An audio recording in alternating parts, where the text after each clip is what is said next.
माँ के पेट में एक फरिश्ता आता है और 4 बातें लिख देता है जो आज तक बदली नहीं। गौर से सुनो।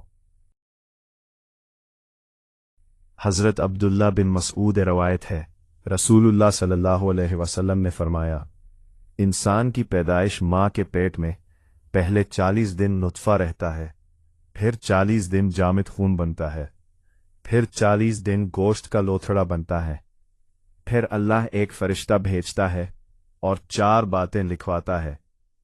वो फरिश्ता लिखता है, 1 अमल नेक या बद, 2 जिंदगी की मुद्दत, 3 रिज्क, 4 नेक है या गुनहगार, फिर रूह फूंकी जाती है।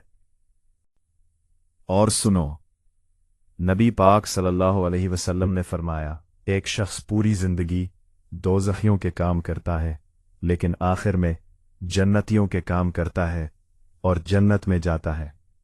और एक शख्स पूरी जिंदगी जन्नतियों के काम करता है, लेकिन आखिर में दोज़खियों के काम करता है और दोज़ख में जाता है। ये हदीस सुनकर घबराओ मत, बल्कि अल्लाह से दुआ मांगो, या अल्लाह मेरा खात्मा ईमान पर करना। और याद रखो, जब तक सांस है तौबा का दरवाज़ा खुला है। आज से नेक काम करो और आखिर तक कायम रहो। कमेंट में लिखो, या अल्लाह मेरा खात्मा ईमान पर करना। Channel subscribe